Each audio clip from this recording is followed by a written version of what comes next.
Hello and welcome to Back to School Night. My name is Michelle Kania and I'm an art teacher here at Pencrest High School. My contact information is below if you need to email me or call me. I'm here from 7 to 2:30 every day. I grew up in media and I graduated from Pencrest High School in 1998. I went through the art major program here at Pencrest. I also went to Glenwood and I went to Springton.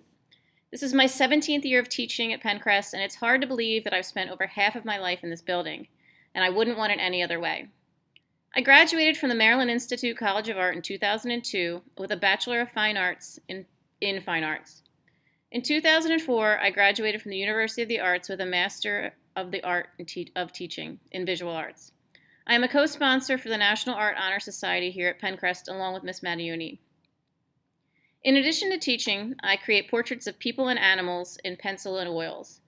I participate in local art shows and was accepted as a member of Oil Painters of America this year. I live with my husband Matt and our two dogs Diesel and Nala. We like to hike, travel, and explore together. I'm an avid runner and enjoy training and running half marathons. I teach Art Major 1, Introduction to Metalwork and Jewelry, Advanced Metalwork and Jewelry, Mixed Media, and Ceramics A. Art enables us to find ourselves and lose ourselves at the same time. Thomas Merton. Mondays are introduction to assignment and demonstration days. Sometimes our projects will take 2 to 3 weeks, so we always introduce on a Monday, and then they'll have the next couple weeks to complete their assignments.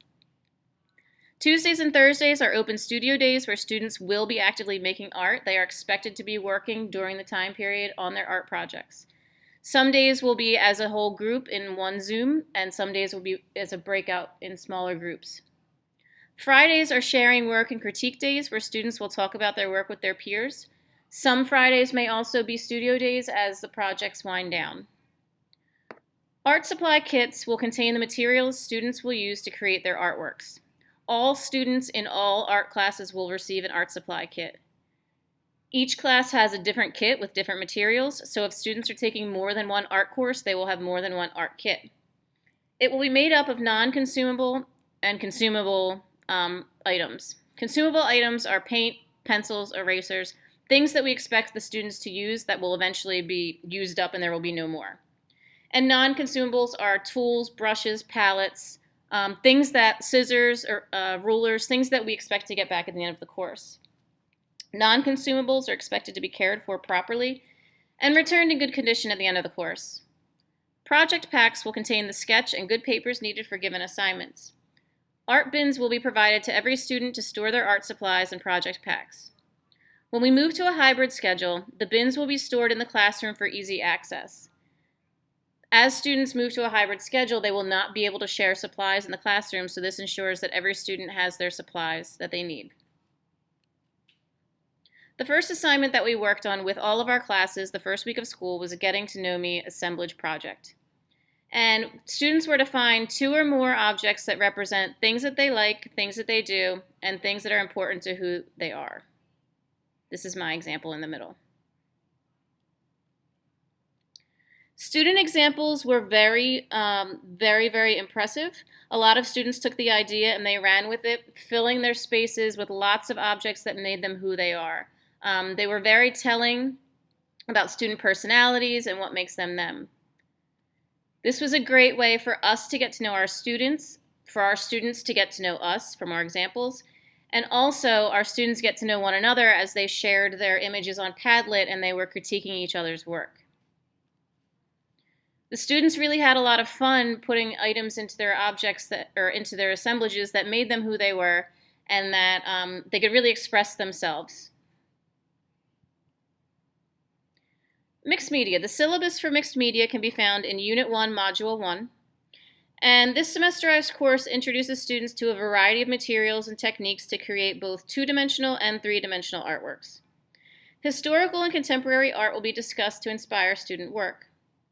Traditional art materials will be used in conjunction with non-traditional materials such as plaster, wood, metal, paper, found objects, glass, and fibers.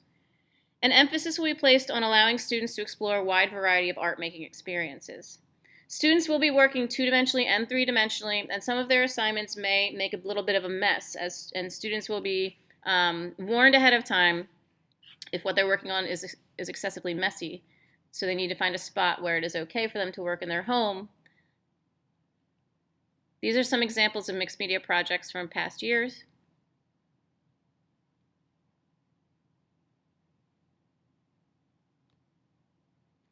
Art room donation requests, we are always looking for items to be donated, items that you have in your house that you're looking to get rid of.